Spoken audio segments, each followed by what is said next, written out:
Hey there, it's Susan Pierce Thompson, and welcome to the weekly vlog. So, I want to talk about something this week that I realize I don't think I've ever talked about in the vlog. And it's a pretty intense chapter in my addiction history. Not that long ago, but the 5-year anniversary of it just came up. And I know why I didn't talk about it in the vlog. It's because I felt a lot of shame about it. Just kind of disbelief that I went through this with my addiction. So what happened was, sometime in 2017, I picked up cigarettes. I picked up cigarettes after not having smoked for a long time now. I have mostly been a non-smoker in my life, but I've smoked enough on and off to know that I do not get along with cigarettes. As soon as I pick up a puff of a cigarette, I become close to a pack a day smoker really fast. I first started smoking when I was 15. My dad got wind of it and bribed me. He said he would give me $100, which was a lot of money back then, to a 15-year-old. He would give me $100 if I didn't have a puff of a cigarette for 3 months. And I did it, and I was honest about it, and that's when I first experienced using dreams. I started having vivid dreams that I'd smoked cigarettes, and then I had to decide whether I was going to lie to my dad or not to get the $100. I did not smoke any cigarettes. I did get the $100. He re-upped it for another 3 months. I got another $100, honestly. And then I, showed some integrity and just said, Dad, you don't have to pay me anymore. I'm a non-smoker. I stayed a non-smoker for another year and a half or so till I was 17. I smoked for a bit when I was 17, and then I smoked again after I got clean and sober when I was 20. Pretty quickly, I picked up cigarettes. I was not, interestingly, a cigarette smoker when I was in the crack house smoking crack. I was a non-smoking crack smoker. And after I got sober, I picked up cigarettes really fast. And then I smoked for about a year, and this time it was my mom who supported me and bribed me to help me quit smoking. And then I was a non-smoker for a long time, but I dabbled with cigarillos, these like smokable cigars, these like little skinny cigars. I smoked those for a while. Anyway, in the meantime, I married my husband, David Thompson, and he's always been a non-smoker and hates cigarettes. So fast forward now, as a mother of 3 kids, the founder of Bright Line Eating, in 2017, what happened? I just had a moment of insanity where I was outside of a 12-step meeting for drugs and alcohol, and I saw all the cool people in a circle out front smoking their cigarettes and socializing, and with this home-based career that I now had, instead of being a professor going onto campus and teaching college courses, I was alone in my home office, on a laptop all day. I just yearned for the socializing, and I just thought, oh, doesn't that look great? And I just thought, I'll just have one.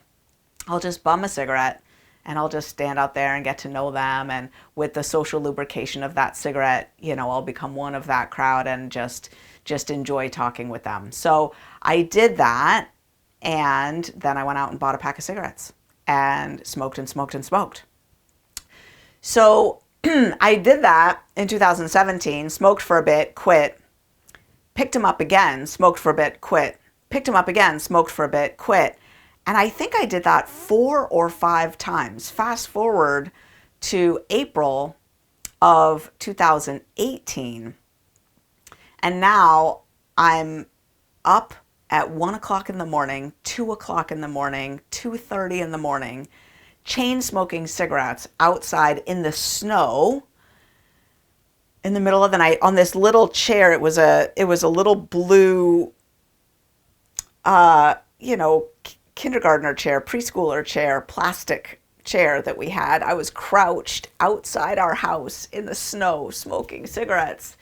And the reason that I was chain smoking them is that every time I smoked, to get back in the house, I had to sneak in the back, go right upstairs to the laundry room, strip off all my clothes, dump them in the washing machine, start the washing machine, go into the master bedroom, take a quick shower, brush my teeth, wash my hair, just so that I could go back and be with my family, because I didn't tell my kids that I was smoking cigarettes. My kids had been well indoctrinated by their fabulous public schools that smoking is bad, we don't smoke, smoking is so bad, smoking is so bad. And I didn't tell them that I was smoking. And my husband knew, but he wanted nothing to do with it. Or, really, he'd told me that he wouldn't kiss me. He's like, I can still smell it on you even after you brush your teeth.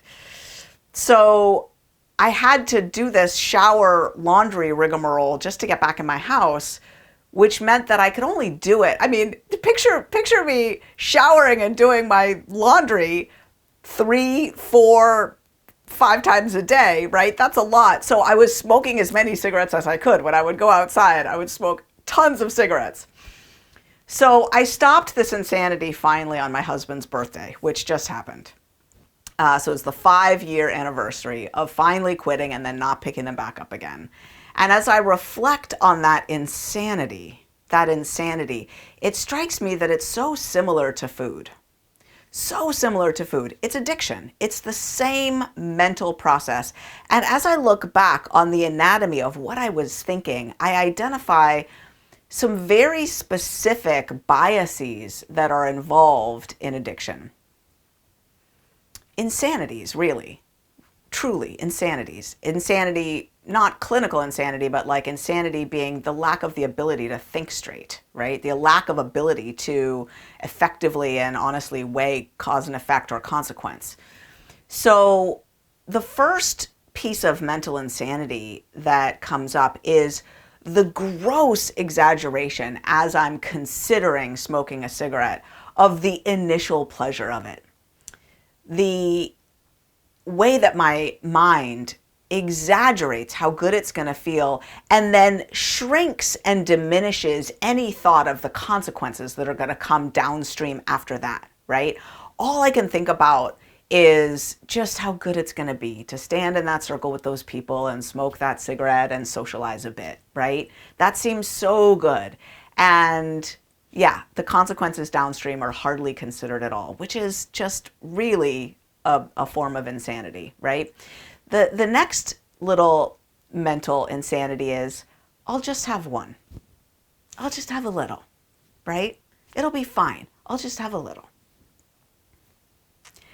Which is bringing up the third insanity, which is the notion that after I've had one cigarette or some sugar or whatever, I'm going to be thinking about it after that with the same brain that I've got now, which is to say a brain that can kind of weigh out the cause and effect. Even as poorly as one is still able to sort of consider it. Do I want to do this? Do I not?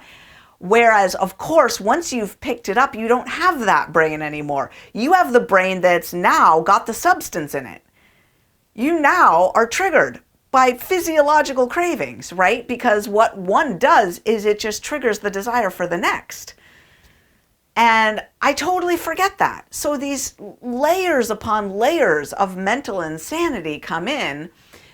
So I pick up one cigarette, I smoke a bunch, I buy a pack, I smoke and smoke and smoke for a few days, a week, 2 weeks, however long it was. I think different times in those different cycles, it was like a few days, and then a couple times it was like a couple weeks of this insanity. And then I'd quit. And then what's stunning is I'd have complete amnesia for all of that for the next time. I would utterly fail to call to mind with any kind of crystal clear, accurate recollection the madness that I'd just been through. And a few weeks later, I'd be back outside of a meeting thinking, oh, maybe I'll bum a cigarette from somebody. And I'd do it all over again. Can you relate with your food? I'm just curious, isn't it bizarre how we have a brain that will shield us from all ability to accurately weigh out cause and effect? It's incredible, isn't it? It's incredible. So what happened? So it got bad enough that I had some really intense powerless feelings, like really intense, helpless, desperate feelings, those started to burn in a little bit more. I guess in addiction parlance, you could say I hit bottom. I hit bottom with it. And then I noticed that it was the eve of my husband's birthday. And so I was smoking outside in the snow into the wee hours of my husband's birthday. And I thought, you know what, if I quit now, it'll be a birthday present to my husband.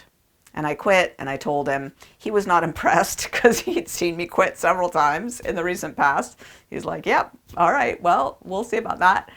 And I just thought, you know what, I'm going to make this one stick. This one on his birthday, I'm going to make it stick. And it's been 5 years. Now, I did read a book that was really helpful about all this. It's Alan Carr's The Easy Way to Stop Smoking. It seems to also be published under the name The Easy Way to Quit Smoking. Whatever, it's published under both, apparently. And I found it very helpful. And he went even further to point out other mental fallacies, like the notion that it actually is effective or tastes good at all. Now with cigarettes, I think that a good case can be made that they're just pretty nasty. They don't taste good, and they don't reduce stress. They increase stress. And he said, when you see someone smoking, instead of thinking, oh, how lucky they are, you need to think, oh, how enslaved they are. That they're smoking, which means they're just causing the craving for the next one. He said that's really all a cigarette does, is it causes the craving for the next cigarette. And as long as you smoke, as long as you put any of that into your brain and body, you're just exacerbating that craving. As soon as you stop, that's when you're free. I remember typing all of these notes from his book into my phone, and I have a little cheat sheet for it that I can read if I ever find myself, you know, with a brain that's starting to think that a cigarette might be a good idea. Because I think I still have that brain that could propose that to me. And the cheat sheet from his book has been really helpful about that. 5 years since that insanity. And of course, I was shooting a weekly vlog all during that time. And while it was happening, I just did not feel equipped to talk to you about it. I just did not. I remember outside of a meeting a couple times having someone look at me and go, "You smoke?" Like I just sprouted like 3 heads or something. I guess I have a reputation of being a pretty healthy person, and people they just couldn't believe it. You smoke? And yeah, I just didn't feel like I could bring that insanity to the weekly vlog quite like that. I was talking about binging. I mean, I was not bright with my food consistently back then, and I talked about that. But cigarettes are just, whew. I mean, I think it's kind of good that we have a society that stigmatized cigarettes to the extent that we have, because yeah, they're nasty things. They're nasty things. And the initial cigarette gives quite a head rush, quite a high. And yeah, there's still quite a little counterculture socializing thing that happens around them. I am very grateful to be off cigarettes again, to be, even then when they were like, "You smoke?" I was like, "No, I don't." I'm still a non-smoker. I am a non-smoker who happens to be smoking a cigarette at this moment. I do not smoke. That's what I would tell him. Isn't that funny that my identity as a non-smoker carried through even as I was smoking a cigarette? Oh, God bless me. Addiction is such a head trip, isn't it? It is such a head trip. The cells in the nucleus accumbens, those neurons that emphasize that initial pleasure, they can't see consequence. They can't see downstream. All they know is there's a hit available, and it's this big, and it's there for us if we take it right now. And they exaggerate the initial pleasure. They minimize all consequence, and they just lie to us until we pick it up again. Oh, and being free from any of that insanity of addiction one day at a time is such a gift. So here's to 5 years. Here's to many, many more. Please, God. Thank you, God. Oh, that's the weekly vlog. I'll see you next week.